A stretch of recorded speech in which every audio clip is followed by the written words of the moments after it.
ที่จบก็จะฉันเพลหรือว่าขึ้นโบสถ์ทำการอุปสมบทกรรมแก่คนที่บวชเป็นเณรที่มีจิตศรัทธาเลื่อมใสในศาสนคำสอนขององค์สมเด็จพระสัมมาสัมพุทธเจ้าก็จะใช้เวลาอยู่2-3 ชั่วโมงพิธีกรรมก็จะเสร็จประมาณบ่าย3 โมงนะคาดคะเนไว้อย่างนั้นฉะนั้นญาติโยมพุทธบริษัททั้งหลายท่านทั้งหลายในฐานะเราก็มีป่อ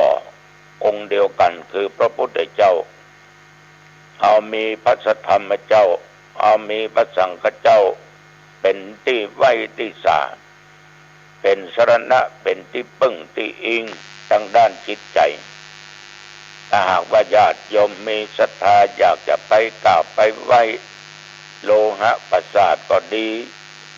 จะนำลูกเต้าหลานเหลนไปบวชก็ดีก็ไปดูกันได้ไปบวชกันได้ในวันนี้ที่วัดอรัญญวาสบ้านปงตำบลบ้านปงอำเภอหางดงจังหวัดเชียงใหม่คนต่างนั้นก็ประเดี๋ยวบันดีขนาดนักเนาะถ้าล่องคันคลองมาขึ้นคันคลองไป ในตรงสี่แยกก็จะบอกว่าทางไปสมึงทางไปสมึงญาติโยมเอาก็เลี้ยวซ้ายไปทางขวาก็เลี้ยวทางเหนือก็เลี้ยวขวาเข้าไปก็จะผ่านวัดต้นเกวียนนะวัดต้นเกวียนที่เพิ่นไปเอี่ยวไปดูวิหารเก่าวิหารแก่นะที่เรื่องลือกันไปทั่วโลกแล้วก็จะไปถึงที่วัดปันเต้าวัดหนองควายอยู่ทางขวาไปถึงวัดบ้านฟ่อนไปกราบไปไหว้สรีระร่างกายของหลวงปู่หลวงปู่ดวงดียะติโกเพราะท่านตายเมื่ออายุได้104 ปีประเดี๋ยวก็105-106 ปี7 ปีมาละสรีระร่างกายลูกศิษย์ลูกหาก็ตั้งไว้ที่บนกุฏิของหลวงปู่เพราะนั้นไปกันเดี๋ยวก็จะไปถึงยังที่วัดบ้านปงก็เลี้ยวซ้ายเข้าไปที่สนามกีฬาของเทศบาลก็ออกไม่ออกบรรยากาศนั้นเป็นภูเขาเป็นแหล่งน้ำแล้วก็มีต้นไม้อย่างมีความร่มรื่นเป็นอย่างดีวันนี้อาตมาภาพจะได้เข้าไปนั่งเป็นพระอุปชฌาย์ในฐานะเป็นเจ้าคณะผู้ปกครองก็จึงขอเชิญชวนเด้อแล้วอีกอย่างหนึ่งแสดงความกตัญญูกตเวทิตาแด่พระเดชพระคุณหลวงพ่อพระพรหมมงคลวิปัสสนาจารย์วัดพระธาตุเจ้าสลีจอมทองพระเดชพระคุณหลวงพ่ออุบาตนเนี่ยได้จากมหาไปเมื่อวันที่12วันที่12เดือนธันวานับตั้งแต่วันที่หลวงปู่ตายจะถึงวันที่12ธันวาเดือนนี้จะครบ3 ปีพอดีอายุหลวงปู่นั้นเต็มไปละ99เมื่อวันที่21เดือนกันยายนแต่หลวงปู่ตายจะได้3 ปีฉะนั้นบรรดาลูกศิษย์ลูกหาของวัดพระธาตุเจ้าศรีจอมทองถึงภายในภายนอกก็จะได้พากันแสดงออกซึ่งความกตัญญูกตเวทิตาธรรมจะได้ทำบุญอุทิศส่วนกุศลเพื่อแก่จิตวิญญาณของหลวงปู่อันเป็นที่ฮักอันเป็นที่เคารพอันเป็นที่บูชาของหมู่เฮาทั้งหลายทุกท่านทุกคนเจิญเนอญาติโยมวันที่12นะเจิญเนอจะไปกราบไปไหว้สรีระร่างกายบุญญาบารมีของหลวงปู่ทองสิริบังคโลหรือว่าพระพรหมมงคลวิปัสสนาจารย์ ปากันไปได้ตุลุงก็จะไปหรอกวันที่12นะตุลุงก็จะไปญาติโยมท่านผู้ฟังทั้งหลายทุกสิ่งทุกอย่างเนี่ยของคนเฮาทั้งหลายที่เกิดมาในโลกเนี่ยนะมันก็มีเกิดมันก็มีจากไปมีทั้งปัจจุบันมีทั้งอดีตถ้าเฮาคิดหาอดีตนักก็เป็นทุกข์ไปคิดหาอนาคตที่ยังมาถึงก็เป็นทุกข์เพราะมันจะกระวนกระวายบุคคลเราเนี่ยบักควรคิดถึงสิ่งที่ล่วงไปแล้วด้วยความอะไรและบัดพึงที่จะต้องพะวะพะวงถึงสิ่งที่ยังมาบัดถึงบัดตึงเตือกเขาจะหานได้ญาติโยมบางคนเนาะมากินมาทานที่วัดหรือได้พบได้ปะได้โอ้ได้จากันเขาโอ้ถึงคนที่จากไปเป็นพ่อก็ดีแม่ก็ดีผัวก็ดีเมียก็ดีนะมักจะน้ำตาไหลบางคนถึงคำให้เลยนะอนาจจากกันไปได้ปี2 ปี3 ปี4 ปี5 ปีถามว่าโยมให้อย่างถ้าเกิดหน้าเปิ้นเมื่อใดมันอดบ่ได้นะตัวลุงมันถึงอดบ่ได้เพราะคนเฮาเคยอยู่ด้วยกันเคยอู้กันเคยนั่งกินข้าวด้วยกันไปที่ไหนมาที่ไหนไปวัดไปวาไปทำบุญตักบาตรด้วยกันไปกินไปทานด้วยกันไปไหว้ไปสาด้วยกันอยู่ด้วยกันนอนด้วยกันอยู่บ้านเดียวกันโอ้ถ้าเกิดหาเมื่อใดได้ถึงอดบ่ได้ก็จายบางคนก็เช่นเดียวกันก็เมียที่ตายไปก็ให้ก็มีแสดงว่าคนที่จากไปนั่นน่ะเป็นคนดีนั่งอยู่ในใจโยมจากเราไปได้เป็นหมูกี่ปีเขายังกึดตึงหาอยู่น้ำตาไหลออกมาบางคนให้ฟาดเนาะบางทีนะญาติโยมลูกเต้าก็ตึงหาพ่อแม่ก็ให้หาแต่ในยุคปัจจุบันนี่ได้จะยากฟังเนอะในยุคหลังยุคปัจจุบันนี่นะยากก็ยังว่าโยมมันก็มีทั้งจริงและบัดจริงทีนี้การคิดหาสิ่งที่มันเป็นอดีตที่ผ่านไปนั้นนะถ้าเป็นพ่อเป็นแม่เป็นผัวเป็นเมียอยู่ด้วยกันอันนี้ก็เป็นธรรมดาเนาะแต่ว่าเฮาคิดถึงอดีตการงานเฮาอย่างอันอย่างอี้นะแล้วมาเสียอกเสียใจอันนี้ก็บางอย่างก็บ่ควรไปคิดหาพอคิดเท่าใดมันก็ถึงผ่านไปละนั่นคืออดีตผ่านไปญาติโยมถ้าเอายิ่งคิดนักเราก็ทุกข์นัก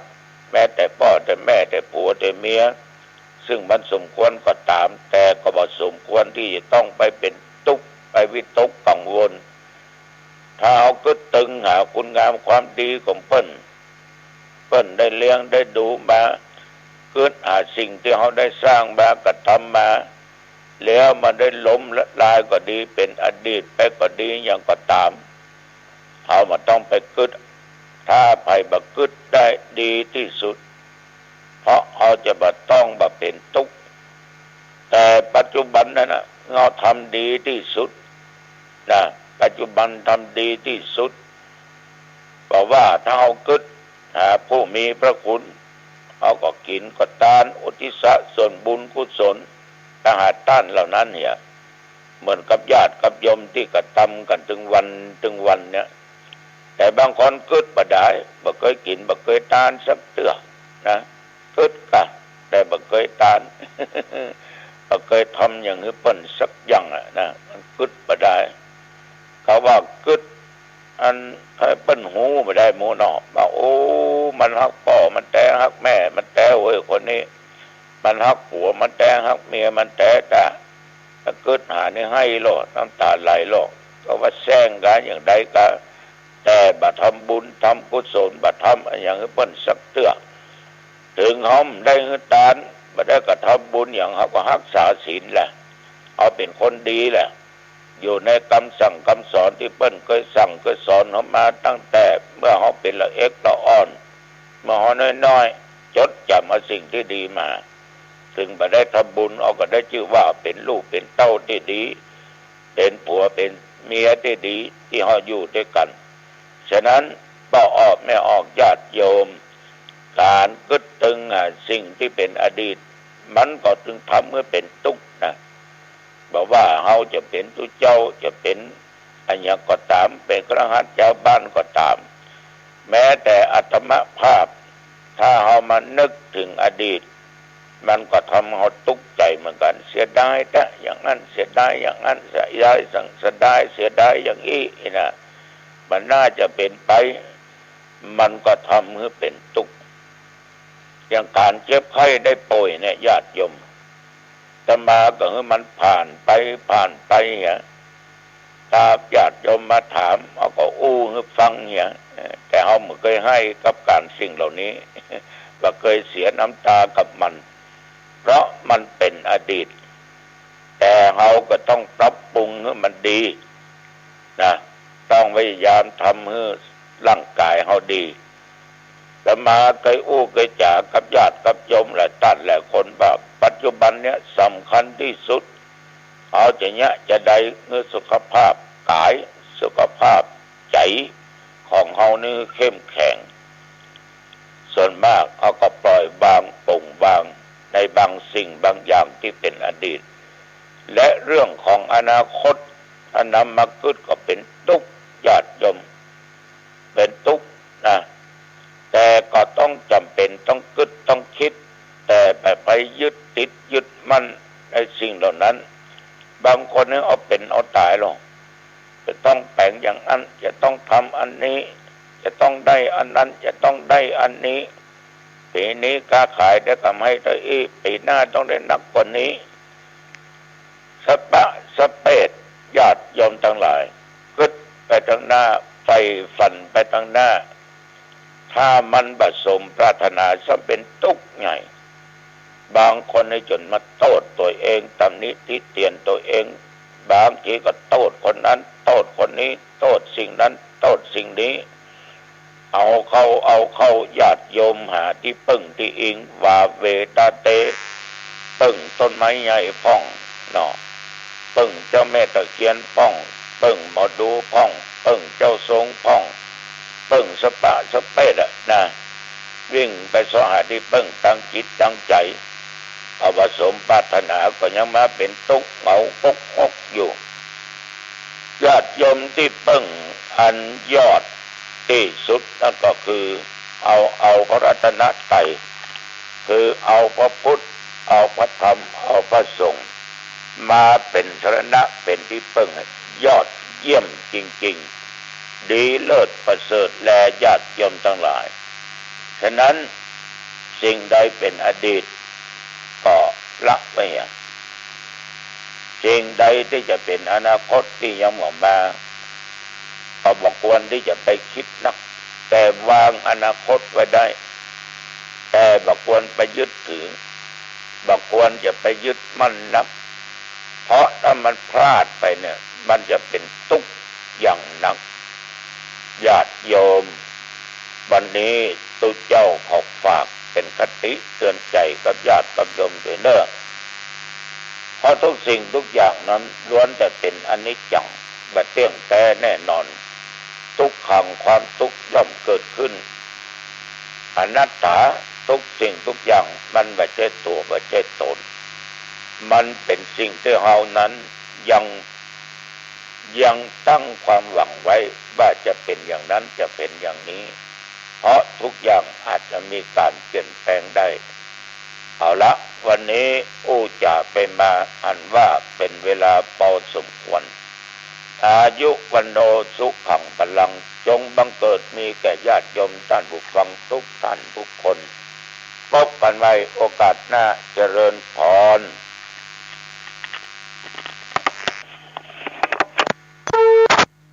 สวัสดีครับท่านผู้ฟังที่เคารพข่าวชาวบ้านผมกาเศษเพชรสำริดบรรณาธิการข่าวก้าวหน้านิวกับการทำหน้าที่สื่อสารมวลชนของพี่น้องสื่อมวลชนทุกแขนงสาขาจากส่วนกลางและก็ส่วนภูมิภาคข่าวภายในประเทศข่าวจากต่างประเทศ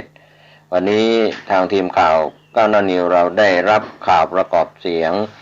จากตัวแทนผู้ประกอบการวิทยุชุมชนก็ทยอยเข้าพบพรรคเพื่อไทยซึ่งจะได้รับเรื่องราวในเรื่องของวิทยุชุมชนที่มีการออกอากาศแล้วก็จะมีความคืบหน้าอย่างไรวันนี้มีข่าวประกอบเสียงขอให้ท่านผู้ฟังได้ใช้วิจารณญาณในการรับสะท้อนของตัวแทนภาคประชาชนในส่วนของวิทยุกระจายเสียงในส่วนของวิทยุชุมชนซึ่งกำลังเป็นปัญหาเกิดขึ้นที่จะมีการเรียกขึ้นคืนในส่วนของกสทช.ความคืบหน้าเป็นอย่างไรเชิญท่านติดตามในส่วนของข่าวประกอบเสียงข่าวชาวบ้านวันนี้ในสิวัตรมงคลนะครับวิทยุชุมชนนะครับซึ่งได้รับผลกระทบอย่างหนักอันเกิดจากการออกนโยบายและบริหารนโยบายที่ผิดพลาดจนส่งผลกระทบต่อพี่น้องประชาชนผู้ประกอบการเราจะขออนุญาตเริ่มต้นนะครับในการที่จะนำเสนอความสำคัญของปัญหาที่มาของปัญหาเนี่ยนำมาสู่การยื่นเรื่องร้องเรียนอย่างพรรคเพื่อไทยในวันนี้ขออนุญาตเริ่มต้นเรียนสสคมเดชชัยศิวามงคลซึ่งท่านหัวหน้าพรรคนายแพทย์ชลน่านสีแก้วตั้งฉายาให้ว่าเป็นสสผู้ดูแลพี่น้องผู้ประกอบการวิทยุชุมชนเรียนเชิญท่านสสคมเดชครับกราบเรียนท่านหัวหน้าพรรคสื่อมวลชนครับผมสสคมเดชได้รับการแต่งตั้งจากพรรคเพื่อไทยให้เป็นประธานคณะทำงานความเดือดร้อนของวิทยุชุมชนตัวหลักๆเลยคือกสทช.จะยึดคืนทั้งหมดประมาณเดือนเมษาที่ผ่านมาจากการร้องเรียนของวิทยุชุมชนทั่วประเทศปรากฏว่าไม่มีพรรคไหนและทางรัฐบาลชุดไหนที่จะเข้ามาช่วยเหลือเพราะว่าได้อ้างว่าเป็นวิทยุชุมชนที่ได้ดำเนินการแค่การทดลองแค่นั้นเองเพราะฉะนั้นหลังจากที่พรรคเพื่อไทยได้ตั้งคณะทำงานเราเช็คข้อมูลออกมาปรากฏว่าเบื้องหน้าเบื้องหลังเนี่ยเราคิดว่ามันเป็นเกี่ยวกับเรื่องผลประโยชน์เพราะตัววิทยุชุมชน 3,967 สถานีเนี่ยคลื่นประมาณ500เนี่ยถ้ายึดคืนทั้งหมดแล้วไปประมูลใหม่เราคาดว่ากลุ่มนายทุนจะได้ผลประโยชน์ทั้งหมดก็จึงได้ตั้งผมเป็นคณะทำงานและได้ต่อสู้จนปรากฏว่ากสทช.ได้ประกาศว่าจะต่อขึ้นอายุให้ทางวิทยุชุมชนอีก3 ปีและหลังจากนั้นมาก็ปรากฏว่าเหลืออีก2 ปีตัวกำหนดการมันปี67เดือนธันวาแต่จากข้อมูลที่เราได้รับโดยเฉพาะในสภาช่วงอาทิตย์ก่อนปรากฏว่าทางเลขากสทช.ก็ยังประกาศว่าหลังจากถึงเวลาก่อนนั้น6 เดือนก็จะทยอยยึดคืนทั้งหมดเหมือนเดิมเพราะฉะนั้นตรงนี้สร้างความเดือดร้อนให้ทางวิทยุชุมชนเป็นอย่างมากก็เลยได้ประสานการมาจากผมเข้าสู่ทางพรรคเพื่อที่จะนำแนวนโยบายซึ่งทางวิทยุชุมชนเนี่ยทางพรรคได้จัดตั้งขึ้นมาก่อนตั้งแต่ช่วงเป็นรัฐบาลที่ผ่านมาเพื่อที่จะให้วิทยุชุมชนได้อยู่อย่างยั่งยืนและเป็นมรดกตกสู่ลูกหลานต่อไปของประเทศจึงมีวันนี้ขึ้นมาจึงรวมตัวกันมาวันนี้มาประมาณ40 จังหวัดเมื่อวานมาจากภาคใต้ก็มีตัวแทนอีก17 จังหวัดกับภาคเหนือวันนี้มาภาคอีสานกับภาคกลางครับประมาณ40 จังหวัดก็ถือว่าเป็นความเดือดร้อนอย่างยิ่งใหญ่ก็การเรียนทางหัวหน้าพรรคและสื่อมวลชนครับช่วยแก้ไขปัญหาจุดนี้เพื่อให้ทางวิทยุชุมชนเราได้อยู่อย่างยั่งยืนขอบพระคุณครับท่านสสคมเดชชัยศิวามงคลนะครับเราจะไปที่ต้นเรื่องนะครับพี่น้องประชาชนผู้ประกอบการวันนี้มา40 จังหวัดมีสถานีวิทยุได้รับผลกระทบไปเกือบ 4,000 แห่งนี่นะครับ แต่ว่าเราจะไปที่ท่านประธานชมรมวิทยุชุมชนที่ได้รับผลกระทบทั่วประเทศนะครับท่านเป็นประธานชมรมวิทยุชุมชนและตัวท่านเองก็อยู่ชมรมวิทยุกระจายเสียงจังหวัดกาฬสินธุ์นะครับขอเรียนเชิญท่านประธานวรพจน์ลัพโตครับนะครับแล้วก็ท่านกรรมการบริหารท่านและก็เรียนพี่น้องสื่อมวลชนที่เคารพทุกท่านนะครับพวกผมเองก็เป็นสื่อมวลชนอีกแขนงหนึ่งที่ได้ทำงานร่วมกันกับท่านมาตลอดนะครับขออนุญาตนำเรียนข้อมูลความเป็นไปเป็นมาในวันนี้นะครับตามที่คณะกรรมการกิจการกระจายเสียงได้ออกประกาศเรื่องหลักเกณฑ์ว่าด้วยการทดลองการออกอากาศวิทยุกระจายเสียงในระบบ FM แล้วก็กำหนดให้ผู้ที่เป็นเจ้าของนะครับวิทยุชุมชนนั้นออกกำลังส่งที่500 วัตต์และก็จะสิ้นสุดการออกอากาศในวันที่31 ธันวาคม 2567ซึ่งก็หมายถึงการปิดสถานีวิทยุกระจายเสียงชุมชนทั่วประเทศนะครับโดยทางกสทช.นั้นแจ้งว่าเป็นการดำเนินการตามกฎหมายเพื่อจะรีบคืนขึ้นความถี่แล้วก็จะนำความถี่นั้นไปสู่กระบวนการประมูลนะครับขึ้นความถี่ต่อไปการดำเนินงานของกสทช.นั้นส่งผลให้ผู้ประกอบกิจการกระจายเสียงหรือผู้ที่ออกอากาศที่มีสถานภาพปัจจุบันนี้ก็คือสถานีวิทยุชุมชนทั่วประเทศจำนวน 4,000 กว่าสถานีนะครับซึ่งเป็นประชาชนในท้องถิ่นที่มีทุนทรัพย์น้อยแต่มีความตั้งใจในการทำหน้าที่ในสถานมณฑลท้องถิ่นไม่มีโอกาสที่จะชนะการประมูลและเข้าถึงทางการที่ความถี่เพราะด้วยหลักการการประมูลผู้ที่ให้มากที่สุดก็คือผู้ที่ชนะการประมูลซึ่งระบบการประมูลนี้เป็นระบบที่เอื้อให้กับนายทุนผู้มีทุนทรัพย์มากอันจะส่งผลให้กลุ่มทุนเข้าครอบงำสิทธิ์แล้วก็ขึ้นความถี่ในท้องถิ่นได้นะครับดังปรากฏหลักฐานชัดเจนในการเปิดประมูลความขึ้นความถี่ในครั้งที่ผ่านมานั้นจึงได้รวมตัวกันนะครับเรียกร้องไปยังหน่วยงานต่างๆมีพี่น้องวิทยุทั่วประเทศ 4,000 สถานีนะครับได้รวมตัวกันเรียกร้องไปยังหน่วยงานต่างๆและก็โดยเฉพาะในส่วนของพรรคเพื่อไทยนั้นกลุ่มผู้ประกอบการที่ได้เรียกร้องมาทางพรรคเพื่อไทยโดยผ่านท่านสสคุณเอกชัย ศิวามงคลนะครับซึ่งพรรคเพื่อไทยนั้นก็ได้ความสำคัญเกี่ยวกับผู้ประกอบการวิทยุกระจายเสียงชุมชนเป็นอย่างยิ่งนะครับโดยตอบรับแล้วก็สนับสนุนการดำเนินการดังกล่าวพร้อมทั้งแต่งตั้งคณะกรรมการยกร่างแก้ไขกฎหมายจนณบัดนี้นะครับร่างแก้ไขกฎหมายพระราชบัญญัติการประกอบกิจการวิทยุกระจายเสียง 2551 และร่างพระราชบัญญัติแก้ไของค์กรจัดสรรขึ้นความถี่ 2553 ได้ดำเนินการจัดทำเรียบร้อยแล้วและนะครับในวันที่ 14 กันยายนที่ผ่านมานั้นทางพรรคเพื่อไทยนะครับได้นำเสนอเข้าสู่สภาผู้แทนราษฎรเป็นที่เรียบร้อยแล้วในวันนี้นะครับผู้ทดลองออกอากาศทั้งหมดจากทั่วประเทศนะครับจึงได้เข้ามาแสดงเจตจำนงให้กับทางพรรคเพื่อไทยโดยขอความอนุเคราะห์จากทางพรรคเพื่อไทยนะครับให้ดำเนินการในสิ่งที่เราอยากจะให้ทางเพื่อไทยนั้นช่วยกับเราในตอนนี้นะครับนั่นก็คือ 1. ขอให้พรรคเพื่อไทยกำหนดเป็นนโยบายของพรรคในการแก้ปัญหาให้ผู้ทดลองออกอากาศในการให้สามารถให้ขึ้นความถี่ในการทำหน้าที่สื่อสารมวลชนในท้องถิ่นได้ตลอดไปและข้อที่ 2 ขอให้พรรคเพื่อไทยผลักดันการแก้ไขกฎหมายยกเลิกการประมูลขึ้นความถี่ซึ่งถือว่าไม่เป็นธรรมนะครับสำหรับผู้ประกอบกิจการรายย่อยที่ไม่มีคุณภาพมาก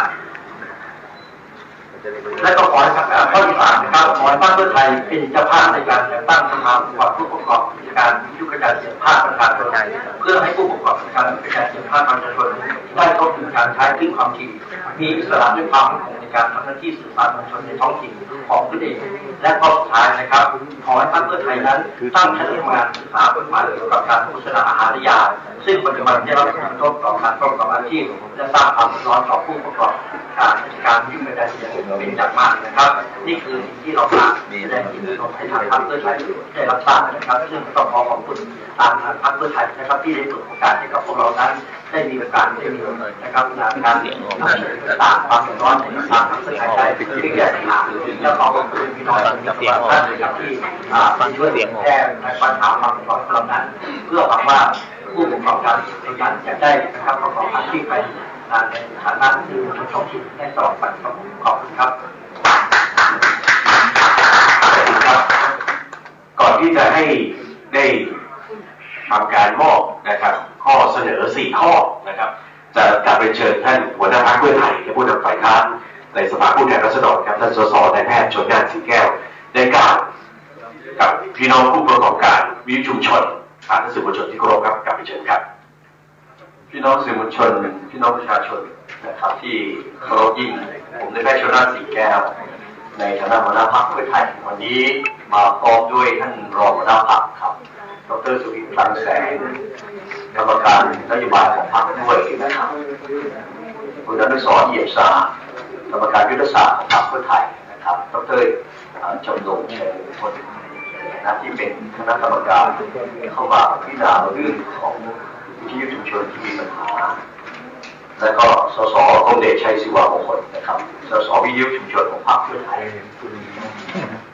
ก่อนอื่นผมเองต้องขออนุญาต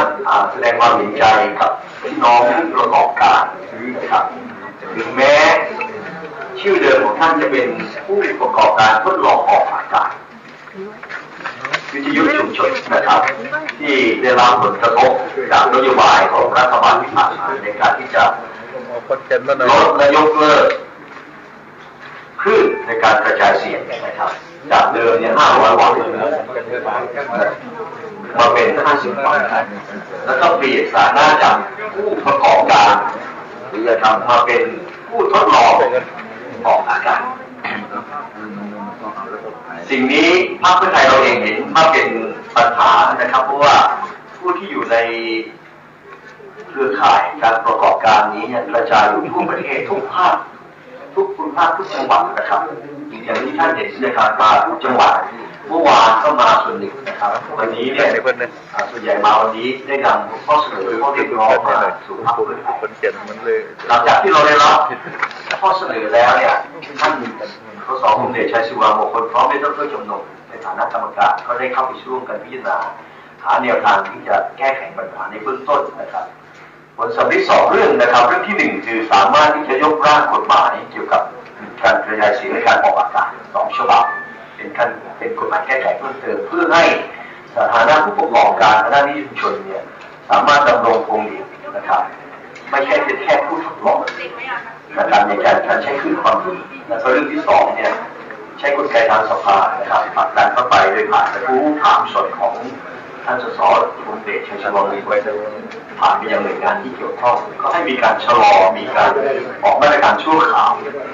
นะครับให้พวกเราเนี่ยได้ออกอากาศไปจนปี2567นะครับคือธันวาคม2567จะเป็นการสิ้นสุดไปแต่ขอเปลี่ยนชื่อเป็นผู้ทดลองออกอากาศนะครับข้อเสนอของทางผู้ประกอบการ4 เรื่องนะครับไม่ว่าจะเป็นเรื่องที่จะผลักดันเข้าสู่นโยบายซึ่งนี้ถือเป็นสิทธิเสรีภาพนะครับ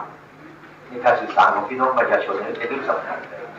และเรื่องที่2เรื่องนี้เนี่ยมันเกี่ยวเนื่องกับการทำมาประกอบอาชีพได้เป็นสัมมาอาชีพนะครับแล้วก็สามารถจะสร้างความรู้ความเข้าใจสร้างอัตลักษณ์เอกลักษณ์ภายในชุมชนของแต่ละชุมชนได้ซึ่งนั้นมันมีคุณค่าที่ยิ่งใหญ่นะครับ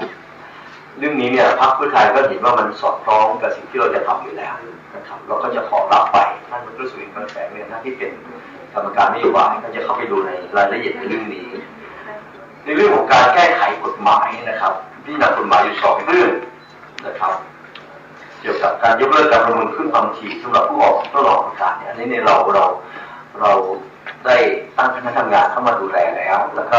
มีร่างกฎหมายเรียบร้อยแล้วสามารถเสนอสู่สภาแล้วแต่ยังไม่ได้รับการพิจารณาก็จะต้องได้รับความเห็นชอบจากตัวท่านนายกรัฐมนตรีลงนามนะครับเนื่องจากมันเป็นกฎหมายเกี่ยวกับการเมืองอันนี้ก็อยู่ในขั้นตอนนั้นมันก็ล่าช้าอยู่ถ้าเป็นไปได้ถ้ามันเข้าสภาในสมัยนี้ได้เราก็ยินดีสนับสนุนนะครับแต่ถ้าเข้าไม่ได้เนี่ยพรรคเพื่อไทยยินดีที่จะทำต่อในการที่นำกฎหมาย2 ฉบับนั้นเนี่ยเข้าสู่กระบวนการพิจารณานะครับแล้วก็มีประเด็นที่เป็นข้อกฎหมายเกี่ยวกับการโฆษณาที่มีข้อห้ามข้อจำกัดเกี่ยวกับวิทยุชุมชนอันนี้เราก็จะเอาไปดูในรายละเอียดให้เพราะฉะนั้นข้อเสนอทั้ง4 เรื่องเนี่ยในนามของพรรคเพื่อไทยเราจะขออนุญาตเอารับไว้นะครับก็ขอบคุณทางท่านประธานชมรมขอบคุณทั้งผู้ประกอบการนะครับที่ให้โอกาสพรรคเพื่อไทยได้ทำงานร่วมกับพี่ๆน้องๆในการที่จะแก้ปัญหากับพี่น้องประชาชนมันเป็นสิทธิมันเป็นเสรีภาพของพวกเราอันนี้ต้องคำนึงเป็นหลักอย่างที่สุดขอบคุณพี่น้องสื่อมวลชนขอบคุณพี่น้องประชาชนครับเรื่องปัญหาความเดือดร้อนของพี่น้องประชาชนพรรคเพื่อไทยเราให้ความใส่ใจสนใจเป็นอย่างยิ่งนะครับโดยเฉพาะเรามีโอกาสที่จะนำสิ่งเหล่านั้นเข้ามาสู่เป็นนโยบายในการทำเพื่อคืนกลับให้กับพี่น้องประชาชนผมในนามพรรคต้องขอบคุณยิ่งนะครับในโอกาสนี้ทางดร.จำนงท่านดร.สุวินทร์จะมีประเด็นที่เกี่ยวเนื่องเกี่ยวกับรายละเอียดเรื่องความกฎหมายก็ยินดีนะครับ เล็กน้อยครับเติมจริงๆคณะหัวหน้าพรรคได้พูดสมบูรณ์แล้วล่ะผมในฐานะที่เป็นประธานคณะกรรมการเขียนนโยบายแก้ปัญหาความยากจนและความเหลื่อมล้ำเนี่ยผมมองว่าวิทยุชุมชนเนี่ยมันมีมิติของความเหลื่อมล้ำอยู่ในตัวอยู่คือการรับรู้ข่าวสารมันเป็นสิทธิที่ประชาชนต้องได้รับรู้การนำเสนอข่าวสารนั้นก็เป็นสิทธิและเป็นเสรีภาพด้วยเพราะฉะนั้นไอ้เรื่องนี้ต้องเปิดโอกาสให้เข้าถึงแล้วก็เท่าเทียมทุกคนแต่ตอนที่เป็นอยู่เนี่ยแล้วก็มันปัญหาที่มันเกิดขึ้นเนี่ยคือการเป็นริดรอนสิทธิในการนำเสนอของประชาชนสิทธิการรับรู้เพราะฉะนั้นมองในมิติของความเหลื่อมล้ำเนี่ยซึ่งพรรคเพื่อไทยมีนโยบายชัดเจนว่าจะต้องแก้ปัญหาความเหลื่อมล้ำด้วยแก้ปัญหาความยากจนไปด้วยเพราะฉะนั้นก็ไม่มีเหตุอื่นที่จะต้องไม่สนับสนุนท่านต้องสนับสนุนครับผมคิดว่าเรื่องของวิทยุชุมชนเนี่ยผมเข้าใจดีผมเคยทำมาก่อนเราก็เป็นสสที่เกิดจากวิทยุชุมชนด้วยจัดเองด้วยจัดเองมาตลอดแล้วเคยเป็นเจ้าของต้องบอกว่าเคยนะถ้าเป็นเดี๋ยวนี้ไม่ได้เคยเป็นแล้วคงเด็กก็มาปรึกษาหารือตลอดเพราะเพื่ออะไรก็จะมอบให้คนแต่ละท่านไปเป็นมิสเตอร์ก็คือไปจับงานแต่ละด้าน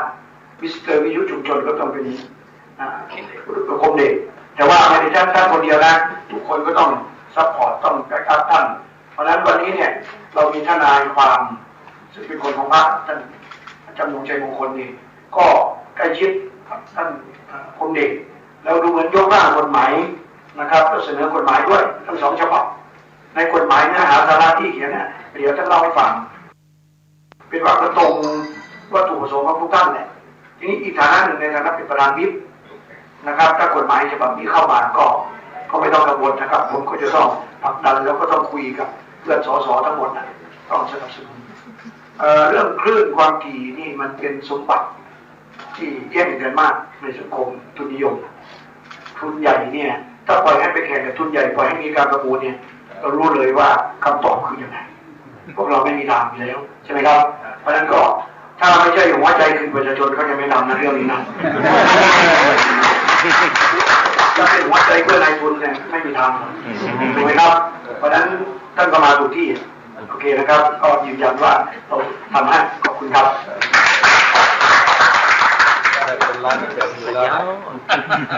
กับเปลี่ยนท่านหัวหน้าพรรคท่านคณะกรรมการพรรคท่านสื่อมวลชนพี่น้องวิทยุชนทุกท่านนะครับ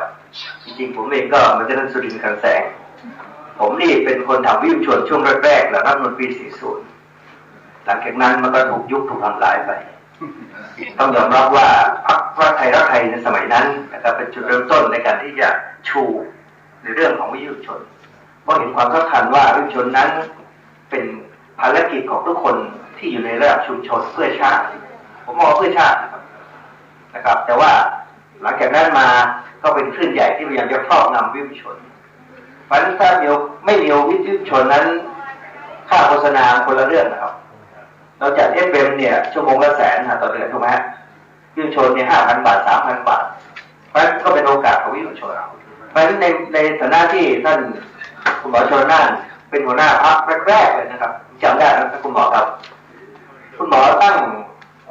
คณะทำงานโดยท่านคมเดช ชัยโสพลเป็นประธานในคำสั่งแรกๆของพรรคเพื่อไทย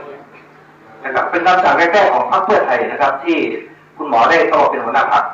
ตั้งคณะทำงานขึ้นที่หนาเรื่องนี้โดยเร่งด่วนให้ความสำคัญมากผมก็ได้รับภาระนี้กับท่านคมเดชแล้วก็รวบรวมจากหลายๆท่านนะครับโดยประเด็นหลักๆที่เรามองเห็นก็คือ 1. วิทยุชนนั้นไม่ควรถูกประมูลวิทยุชุมชนนั้นต้องเป็นมรดกระดับท้องถิ่น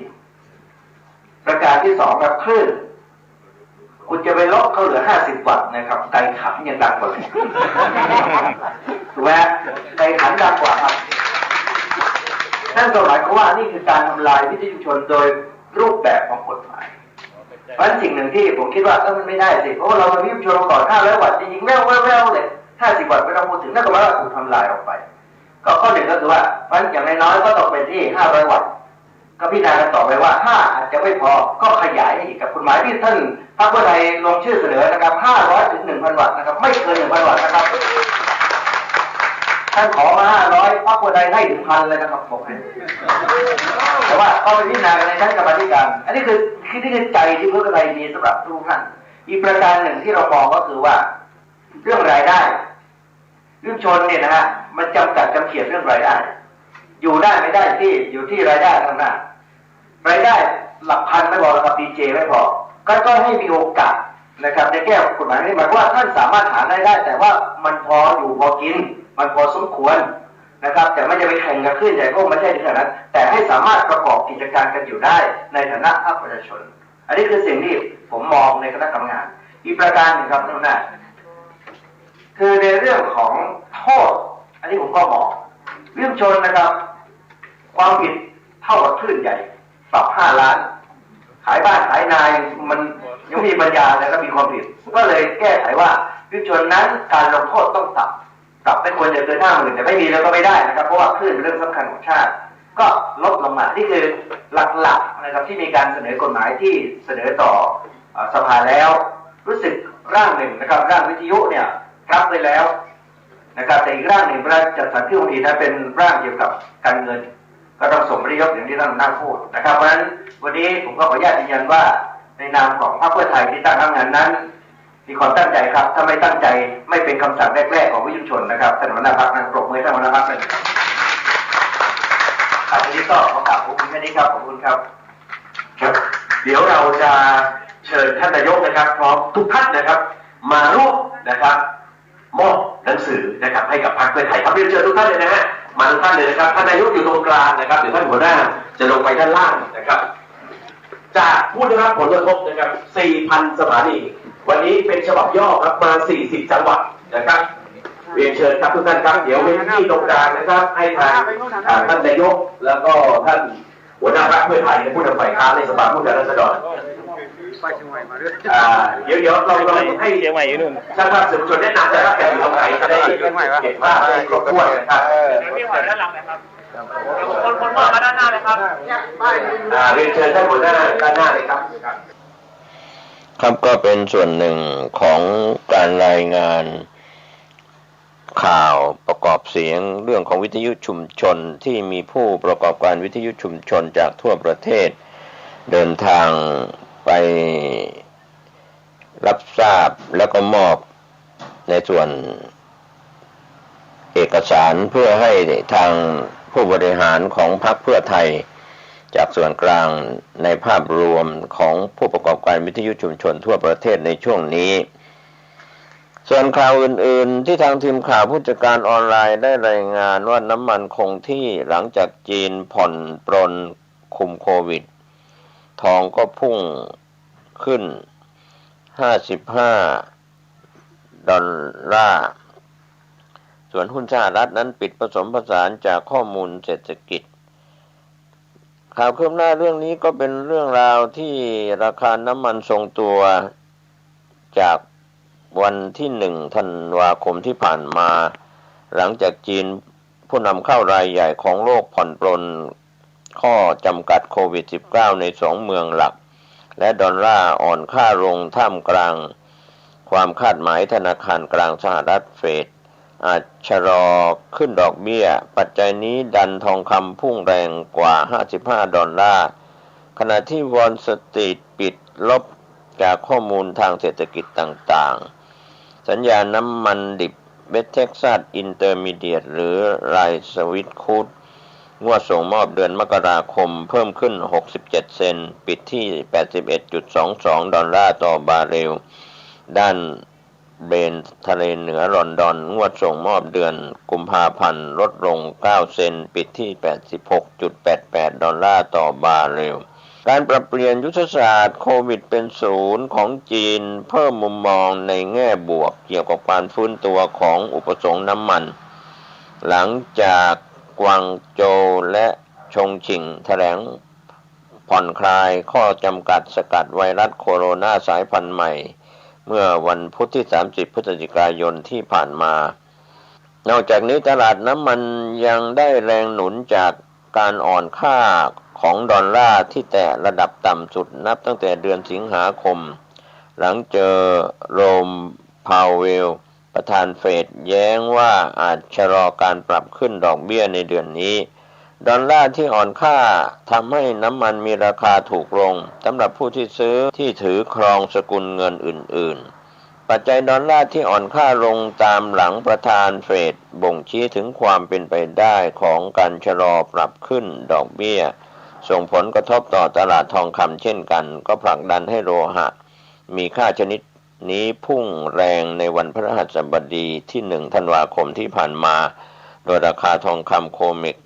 งวดส่งมอบเดือนกุมภาพันธ์เพิ่ม 55.30 ดอลลาร์ปิดที่ 1,815.20 ดอลลาร์ต่อออนซ์ในเรื่องข่าวอื่นๆทางตลาดหุ้นสหรัฐเมื่อวันพฤหัสบดีที่1 ธันวาคมที่ผ่านมานั้นปิดผสมผสานการหดตัวของกิจกรรมการผลิตในเดือนที่แล้วก็ไปบดบังข้อมูลที่เผยให้เห็นว่าเงินเฟ้อของอเมริกาเบาบางลงและการใช้จ่ายของผู้บริโภคก็แข็งแกร่งขึ้นนะครับข่าวขึ้นมาจะได้รายงานข่าวเรื่องนี้กันเข้ามาไปทางด้านข่าวต่างประเทศจากมติชนออนไลน์รายงานว่าจีนยังออกมา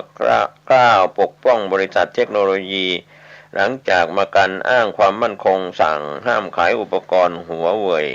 2 ธันวาคม 2565 กระทรวงพาณิชย์ของจีนออกมาคัดค้านคำสั่งของคณะกรรมการกลางกำกับดูแลกิจการสื่อสารของสหรัฐอเมริกาที่ห้ามขายอุปกรณ์ของบริษัทหัวเว่ยและ2 บริษัทเทคโนโลยียักษ์ใหญ่ของจีนในสหรัฐพร้อมให้คำมั่นว่าจะดำเนินมาตรการที่จำเป็นเพื่อปกป้องสิทธิของบริษัทจีนนางสู้เจียถิงโฆษกกระทรวงพาณิชย์จีนกล่าวระหว่างแถลงข่าวว่าจีนจะใช้มาตรการที่จำเป็นเพื่อปกป้องสิทธิอันชอบธรรมของบริษัทในประเทศพร้อมเรียกร้องให้สหรัฐแก้ไขการกระทำที่ไม่ถูกต้องและหยุดสร้างประเด็นทางการเมืองรวมถึงวางอาวุธทางเศรษฐกิจและการค้านางสู้กล่าวอีกว่านายหวังเว่นเทารัฐมนตรีพาณิชย์จีนได้แสดงความวิตกกังวลเกี่ยวกับข้อจำกัดทางการค้าของสหรัฐต่อจีนในระหว่างการหารือกับแคทเธอรีนไทผู้แทนการค้าสหรัฐเมื่อสัปดาห์ก่อนหน้านั้น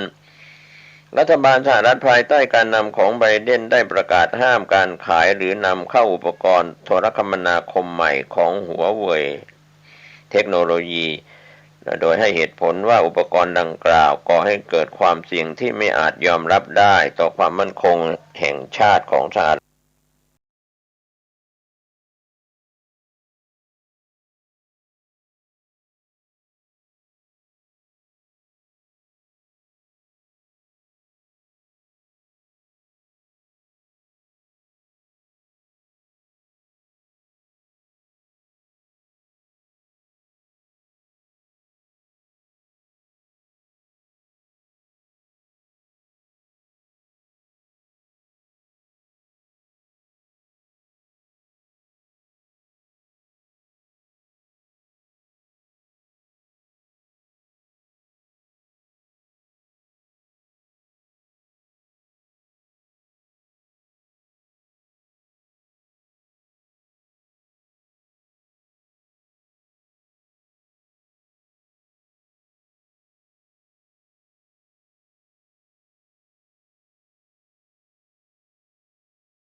วัดพระสิงห์วรมหาวิหารตำบลพระสิงห์อำเภอเมืองจังหวัดเชียงใหม่ขอน้อมเจริญพรมายังศรัทธานาบุญพุทธบริษัททั้งหลายได้เข้าร่วมพิธีเจริญพระพุทธมนต์บทสวดพระธรรมจักรกับปวัตตนสูตรซึ่งเป็นปฐมเทศนากันแรกนอกจากนี้มวลหมู่ข้าเจ้าทั้งหลายจักได้นอบน้อมใจสักการะบูชาพระมหาปารมี แห่งองค์หลวงพ่อโต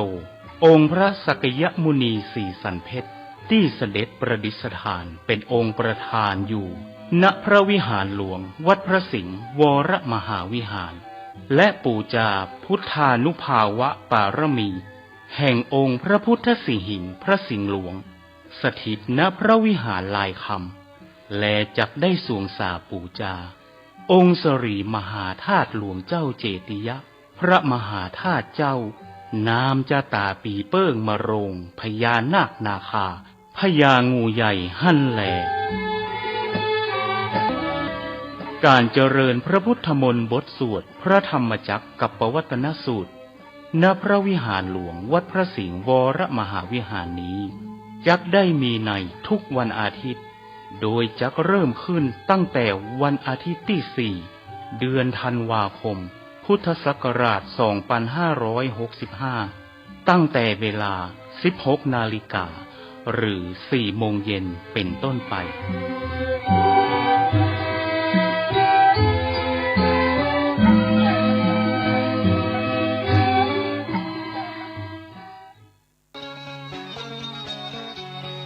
ย่อ10 นิ้วยกปะนมก่อน